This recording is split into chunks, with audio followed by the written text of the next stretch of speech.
Right. అలాగే గురుగారు రుణ బాధలు చాలా మందికి అతిపెద్ద సమస్య. రుణ బాధ దీని నుంచి బయటపడాలంటే ఏం చేయాలి? ఇందాక కూడా ఇప్పుడు రాంగ మీ దగ్గరికి చాలా ఏజ్డ్ 74 తను సుమారుగా 48 lakhs బయట నుంచి రావాలి. ఒక 10 lakhs బయట నుంచి ఈయన తెచ్చి కవర్ చేశాడు. ఏదో ఈయనకు వచ్చేది 48 lakhs ఉన్నవి. ఏంది అని అడిగితే నువ్వేం చేస్తావు చేసుకో, ఇప్పుడు ప్రజెంట్ కొంచెం టైట్ ఉన్నది, నువ్వేం చేస్తావు చేసుకో, అయిపోయింది.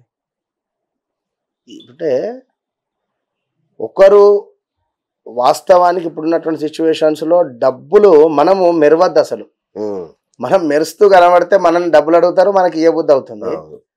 మనము డౌన్ఫాల్ అయ్యే ఉండాలి. మరి అట్లా డౌన్ఫాల్ అయ్యి ఉందామన్నా కష్టమే. సొసైటీ యూనివర్స్ ఒప్పుకోదు. ఫస్ట్ ఆఫ్ ఆల్ సొసైటీ పక్కన పెడదాము. ఇప్పుడు ప్రతి సెకండ్ యూనివర్స్కి తెలుసు మనం చేసేది. కనుక మనం ఒక అబద్ధం ఆడుకుంటే ఏముంటాం? ఇప్పుడు మనం ఒక కార్లో తిరిగే స్టేటస్ ఉంది, నేను ఆటోలో తిరుగుతా అంటే అది పద్ధతి కాదు. కనుక రుణ బాధలు ఉండేటువంటి వారికి ఒకటే ఒక ఎక్సలెంట్ రెమెడీ ఏమిటి అంటే, నేను నెంబర్ ఆఫ్ ఛానల్స్లో చెప్తూ ఉంటా, మైత్రేయ ముహూర్తాన్ని ఫాలో కండి అని చెప్పి. అదొకటి. రెండవది మంగళవారం రోజు ఎప్పుడైనా కూడా ఎవరికైనా కూడా అప్పు అనేటువంటిది తీసుకోవద్దు. మంగళవారం రోజు అప్పు తీసుకోకూడదు. మనం విన్నారా? ఎవరికైనా ఇచ్చేది ఉంటే మంగళవారం ఇచ్చేసేయాలి. మంగళహోరం మనకు 12:40 నుండి 1:40 దాకా ఉంటుంది. ఈ సమయంలో నేను మీకు అప్పు ఇవ్వాలి, డబ్బులు ఇవ్వాలి. ఈ సమయంలో డబ్బులు ఇచ్చేస్తే తొందరగా తీరే ఛాన్సెస్ ఎక్కువ ఉంటుంది. విన్నారా? ఇంతే సింపుల్గా. చాలా ఉన్నవి. ఉప్పు దానం చేయడం కావచ్చును, లేదా మనీ రిలేటెడ్ బ్లాకేజెస్, ఒక కాటుకకు సంబంధించింది చెప్పుదాం మళ్ళీ రెమెడీ వీరికి. ముఖ్యంగా మంగళవారం రోజు మాత్రము అప్పులు చేయకండి. రెండవది, శనివారం రోజు నూనెను ఇంటికి తీసుకొని రాకండి. నూనె లైక్ ఇప్పుడు వంట నూనె కానీ, పూజకు సంబంధించినటువంటి నూనె కానీ, ఇలాంటిది ఏది తీసుకొని రాకండి. మరొకటి, మంగళవారం రోజు పప్పు తినద్దు. ఇది మాత్రం 100% మీరు పాటించి చూడండి. పప్పు మంగళవారం రోజు తినకుండా ఉండేటువంటి ప్రయత్నం చేయండి. ఎలాంటి పప్పు కూడా ఇంటికి తెచ్చుకోవద్దు. దీనివల్ల మరొక విషయం ఏమిటంటే, ఎవరైతే తిన్నటువంటి కంచము ప్లేట్ ఉంటుందో అందులో తిన్న తర్వాత చెయ్యి కూడా కడగరాదు. చెయ్యి కడిగినా కూడా అప్పులు ఎక్కువ అవుతాయి. ఇవి చెప్తే సిల్లి అనుకుంటారా మరి ఏమనుకుంటారో కానీ అది వారి ఇష్టము. కానీ 100% మాత్రం ఇదైతే ఉంటాం ఖచ్చితంగా. దానికి మరొకటి, ఇంట్లో అసలు అన్నింటికంటే కూడా హ్యాపీ హోమ్ కావాలి. Happy home. ఈ బిజినెస్ ఇంతటి నా బిజీ లైఫ్లో ఇంటికి ఎప్పుడు వెళ్తున్నామో తెలియదు. పిల్లలతో మాట్లాడుతున్నామా, అసలు వారితో ప్రేమగా ఉంటున్నామా, లేదా భార్యతో ప్రేమగా ఉంటున్నామా, లేదా ఎప్పుడూ భార్య నవ్వుతూ ఉంటే, ఇది మాత్రం ఖచ్చితంగా చెప్తున్నా, వారికి ఎంత తప్పున్నా కూడా అతి త్వరలో నెరవేరుతుంది. ఇది మాత్రం. రెండవది, ఆడవారిని తక్కువ చేసి మాట్లాడిన శుక్రుడు కదా, లేడీస్ అంటేనే శుక్రుడు. లేడీస్తో ప్రేమగా మాట్లాడకున్నా, తీసేసినట్టు మాట్లాడినా కొంత ఆ శుక్రునికి సంబంధించినటువంటి ఇంపాక్ట్ ఉంటుంది. లగ్జరీ లైఫ్ కావాలి అన్నా, సొసైటీలో గొప్ప పేరు, విఐపి హోదా రావాలన్నా, మనీ రిలేటెడ్ ఇష్యూస్ ఉండద్దు అనుకున్నా కూడా శుక్రుడు చంద్రుడు బాగా మనకు ఉపయోగపడాలి. శుక్రుడు చంద్రుడు. శుక్రుడు అంటే ఏమిటి? మనకు వాస్తవానికి మన భార్య శుక్రుడే. శుక్రస్థానం అది, కలత్ర స్థానం. కుజుడు కూడా వస్తుంది. భార్యను ఏం చేయాలి? గమ్మత్తుగా బయటికి తీసుకొని పోవాలి. భార్యను ఆనందంగా, ఇప్పుడు ఉదాహరణకు వైజాగ్ మనకు బీచ్ వ్యూ ఉండేటువంటి హోటల్ ఉంది. మన భార్యతో అక్కడికి వెళితే ఎంతో ఆనందపడుతుంది. సర్ప్రైజ్. తను ఎంత ఆనందపడుతూ ఉంటుందో, అంటే మొత్తానికే డబ్బులు లేవు, మేము అప్పులలో కూడుకొని ఉన్నాము, గురువుగారు ఇది చెప్తున్నారు అంటే, నేను భార్యను ఇబ్బంది పెట్టకుండా ఉండేటువంటి రెమెడీ చెప్తున్నాను ఇక్కడ. Okay okay. మిగిలినటువంటి వారికి వేరే రెమెడీ చెప్దాం.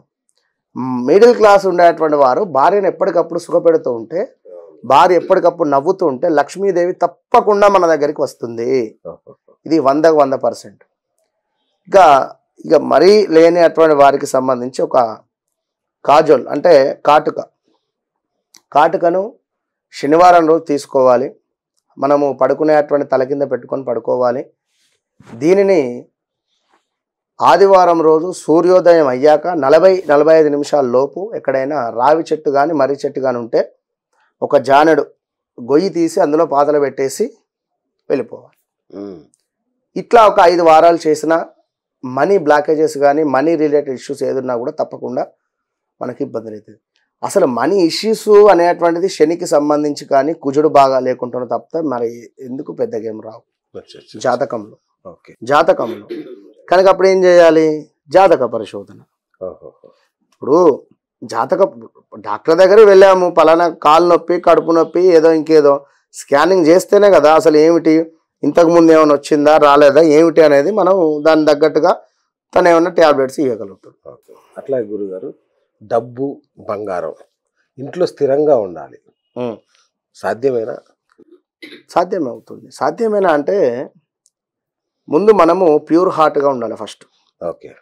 మనము ప్యూర్ హార్ట్గా ఉండాలి.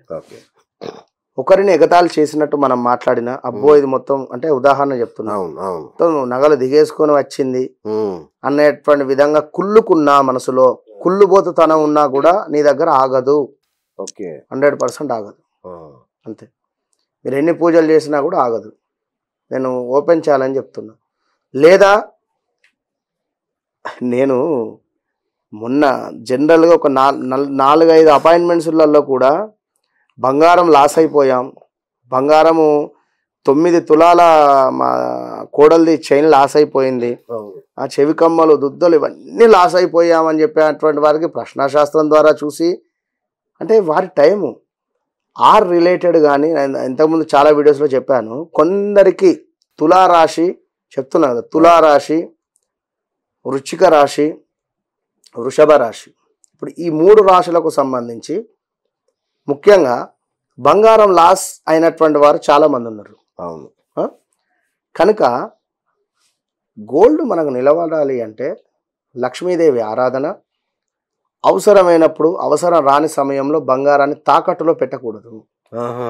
బంగారమును మనకు గురు పుష్యమి యోగం అనేటువంటిది ఒకటి వస్తుంది. గురువారము పుష్యమి నక్షత్రంతో కూడుకొని వచ్చినటువంటి ఆ యోగంలో రాళ్ళ ఉప్పును ఒక పాత్రలోకి తీసుకొని అందులో కొన్ని నీళ్లు పోసి కాసేపు అయిన తర్వాత మన ఒంటి మీద ఏవైతే మనం వేసుకొని ఉన్నామో బంగారాన్ని తీసి ఆ రాళ్ళ ఉప్పులో నానబెట్టినటువంటి ఆ యొక్క నీటిలో కాసేపు ఉంచి శుభ్రపరిచి దీన్ని చక్కగా తీసి మంచిగా తుడిచేసి మన ఇంట్లో ఉండేటువంటి అమ్మవారి ఫోటో ముందు పెట్టండి. ఎక్కడో వద్దు, అమ్మవారి ఫోటో ముందు పెట్టి నమస్కారం చేసుకొని, తల్లి ఇది నీది, నీ అనుగ్రహం వల్ల నేను వేసుకుంటున్నాను కావచ్చు కానీ ఎప్పటికీ ఇది నీదే అని చెప్పి అమ్మవారికి నమస్కారం చేసుకుంటే ఆ బంగారం మీద ఎంతమంది కన్ను అయితే పడిందో అది పోతుంది. అంతే. అప్పుడు ఎందుకు ఉండదు? ఖచ్చితంగా ఉంటుంది. బట్ ఒకటి నేను చెప్తానండి, ఇవన్నీ చెప్పడానికి చాలా ఉంటుంది. జాతకరీత్యా ఏలినాటి శనిలో కానీ మిథున రాశి, వృశ్చిక రాశి, కుంభరాశి 2021, 22, 23 నుండి కూడా ఇప్పుడు ప్రజెంట్గా కర్కాటక రాశి అండ్ సింహరాశికి 2023 జనవరి, ఫిబ్రవరి, మార్చి నుండి బాగాలేదు. ఇప్పటికి స్టిల్ ఈ రోజు వరకు అవమానాలా లేదా వాహన ప్రమాదాలా లేదా వాహనాలు దొంగతనానికి గురవడమా లేదా భార్యాభర్తలలో గొడవలా చాలా నలిగిపోతున్నారు. రెండవది మిథున రాశి, హౌస్ రిలేటెడ్ చేంజెసా లేదా వారు ఎంతో ఇష్టంగా కట్టుకున్నటువంటి ఇల్లు అమ్ముకోవడమా, బంగారము కుదబెట్టుకోవడమా, బంగారాన్ని లాస్ అవ్వడమా, ఇలా చాలా చాలా చాలా చాలా నలిగిపోయి ఉన్నారు.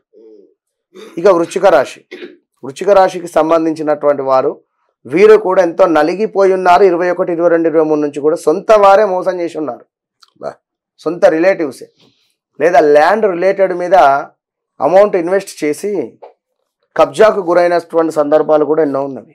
ఓకే, చాలా ఉన్నవి ఇట్లా. కనుక పరిస్థితి అట్లా ఉందంటే జాతక రీత్యా మనకి ఇబ్బందికరంగా ఉంటే కర్మ అనేటువంటిది అనుభవించాల్సిందే.